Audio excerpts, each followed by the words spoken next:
Another night without sleep. I asked a pathologist I knew to check the prints on Macca's wine glass against the prints on the knife that killed Tommy Fenton. I called Witende to see if I could talk him out of turning me in, but his phone was switched off. Sue! Governor's office, now! Here it comes. Witende's told him about me and Macca. So, today's front page. JJ's mum. How cops failed me. Letters page. Police thinking still racist. Leader article. PRPCs. Inept fast-track officers must be exposed. We need to shut them up. Terry, where are you up to with the garage inquiries? I think we've done all we can. I don't agree. Do the garages again. Yes, sir. Your interviews were a fiasco. What do you intend to do? Terry has a theory about the gang dynamic. He reckons the weakest bond is with a girlfriend, Jade. Get Robinson to fetch her in. He's off. Is he? Food poisoning. Why was Witende off? Why hadn't he reported me? I had borrowed time. I had to use it well. Jade's phone was switched off. So was her mum's. So was Witende's. The only person willing to speak to me was the pathologist. There was no fingerprint match between Macca's glass and the knife. I went looking for Jade. She wasn't at the salon where she's a trainee. She wasn't at home. 3 missed calls from Macca. I had to stop it. DCI Craven rushed back to have a cup of tea with her lover. Macca, I can't see you anymore. I'm sorry. What's happened? I've got 2 cases. I can't crack either. I just need to do my job. So do your job. I love you. I sneaked out of your bed so I could get your prints tested against the knife. I suspected you were killing Tommy. Are you serious? Just for a mad minute. How could you think that? No one knows what to make of me. I get pity or suspicion or panic or... But you... That is sick. That is sick. I'd lost it. Judgment, instinct, the lot. As I was parking up, back at work, I saw Witende's car. He jerked his head for me to go over. Aaron Trent's second DNA test was positive. It looks like he killed himself because he knew we'd get to him. But I wouldn't like to take that to court in case the defence found out you slept with a key witness. Or should that be suspect? I never thought one man could do it. Macca didn't kill Fenton. I'm not involved with him anymore. You sabotaged the legendary case. I know I've let you down. That's a grotesque understatement. I haven't got a leg to stand on. But could you give me a couple of days? What? Give me a chance to wrap up the JJ case, then I'll tell the governor everything and hand him my notice. My dad doesn't speak to me. Just after he came to this country, when he was 19, he got arrested for attempted theft from person or persons unknown. They didn't have to produce any evidence against him. Being black was incriminating enough. He told me not to take this job. The police are the crooks, he said. You can never trust them. I told him he was wrong. I'm so sorry. All your shit about integrity and transparency. I believe it. You just don't do it. I guarantee you the satisfaction of seeing me pay for this. But before I do, give me the chance to get something right. No. Hello? Mom, are you nearby? Ian Mackenzie's in reception. He says it's important he speaks to you and D.S. Robinson. It was like old times. We dismantled the smoke alarm and Macca lit up. Tommy was murdered by 2 people. I came around just for a second. I saw 2 sets of feet running off, then I was out again. Why didn't you tell anybody? If I'd let myself be a witness, if it had come out in court about the drugs, I'd have ruined him. Tommy was a hero. I couldn't identify anyone. Did you hear the stabbing? No, they'd done it. They were going. Why are you saying this now? Because it's time to scrape out the barrel. I was so paranoid at the time that Tommy got killed because of me. That they'd been after me because they knew about me buying drugs on the estate and he got caught in the crossfire. And when they got Michael Chambers and his motive was cast iron and his prints were on the knife, my God, the relief. They got the guy who did it and it's nothing to do with me. Then it all fell apart in court. And you still kept your mouth shut. You were a coward. They sent us out on that estate when they knew it was a bomb waiting to go off. Taking ecstasy before you went to work couldn't have helped. Tommy dropped half a knee 5 hours before we clocked on. He was fine. Come on! I'm telling you. You need to believe that. It's true. Tommy was fine. How do you know? Because the three of us were at my place before the shift. My God. We weren't cowards. We were average. Who'd sign up to be hated? They can't recruit to save their lives. So if you're any good, D.S. Robinson, and you seem to think you are, you better stick around, because they need you. Macca refused a lift home. He wouldn't look at me when I shook his hand. Okay, so, if there were two killers, and Aaron Trent's one, then who was the other? All the way back round to Michael Chambers. You think so? Why were Fenton and Mackenzie at your place? We were friends. I'll give you 2 days. Are you serious? You don't know what my name means.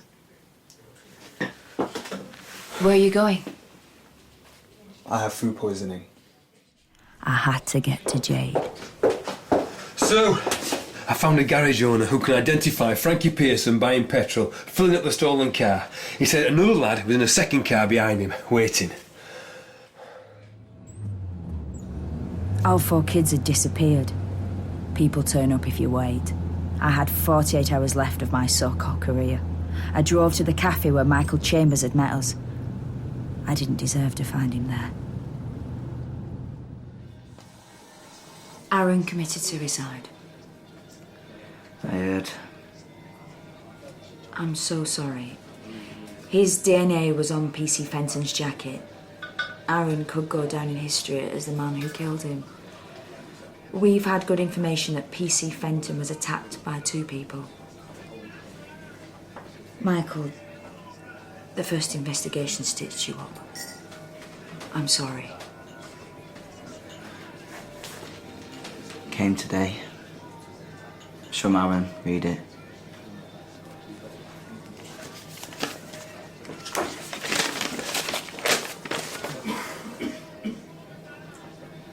Dear Michael, that night at your place we were angry about your mum.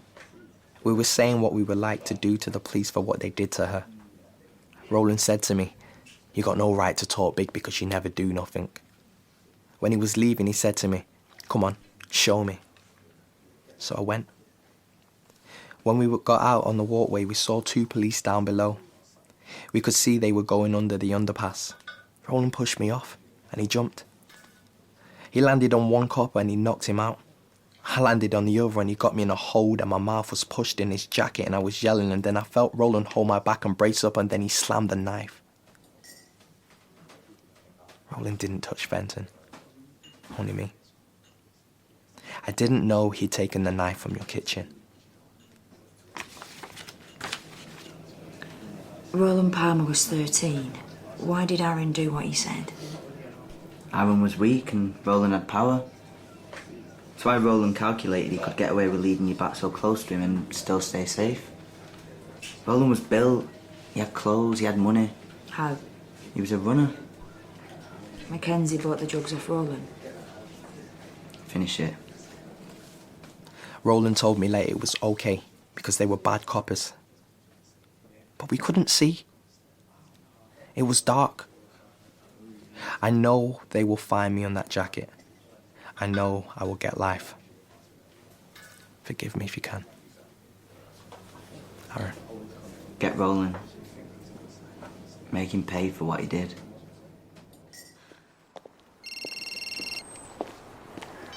The Pearson family car was scrapped 2 days ago. Oh, no. That bango's our evidence. But it looks like we're barking up the right tree. Just a sec, is that? You'll never guess who's just walked past my office. Who? I thought he was off sick. We're Tendy. He's just walked in with Jade. Watende sat in an interview room with Jade. It was an exam set by him of my worth. We know JJ suffered an epileptic attack, Jade. A big one. What they call a generalised seizure. Because it shows up on the brain. For 45 minutes, all my questioning did was help Jade freeze solid. Also, he bit his tongue really. Eventually, I stopped asking and started I had a telling. little post office in a shop. A man had an epileptic attack at the counter one day. He fell down really slowly. My shirt And his stuck arms to my went back. to jump about. My mouth was His eyes dry. turned to one side, and he wet himself. And the most distressing thing was the noise he made. Jade started to blush. Her face grew redder and redder, like her blood wanted to get out of her. My dad crouched by him, very calm. He did the right thing. She held her breath until she had to gasp for it. Shut up and stop. Shut up and stop. Shut up and stop. And then she said she'd never kicked him. It was the others. All she'd done was stay with the body. Where? The Pearsons stored their fruit and veg barrow in a newly built retail unit. God. What's that smell? Bleach, paint. Where's the light? It was spotless. Nowhere for a trace of JJ to hide. Little bastards. Sue! He opened a cupboard full of spanking new cleaning stuff and a mop. I tipped the bucket to the light. Right at the bottom, flattened against the plastic, was a hair. Longish, black, African Caribbean. It was, in the broadest sense of the word, a party. Sue? Terry? Well done. Well done you. If you hadn't found the garage... Hey, could the governor have taken any more credit at the press conference? No. Across the room, Rotende was talking to Stacey from Exhibit. He looked over. We raised a glass to the deal we had struck, and I headed for the governor's office. Rotende is a Tanzanian name. It means there shall be no revenge. Yeah. I gave the governor Aaron Trant's letter, and I told him everything. Like Macca said, it was time to scrape out the barrel. If we use this letter as evidence, Roland Palmer pays for his crime, but Tommy's reputation is ripped to shreds. And so is yours. Are you asking to be sacked? I should be sacked. Well, if I get a letter of resignation from you, so be it. And don't worry about Roland Palmer. I want to say sorry. Well, don't accept. You got away with more than you deserve, and you trampled over me to do it. You've set me back years. I am so sorry. Bye, Susie. I've written a letter of resignation. Right. Have you? Have you posted it? No. You're lost to it, you are. You won't post it, you know. Macca's a fundamentalist.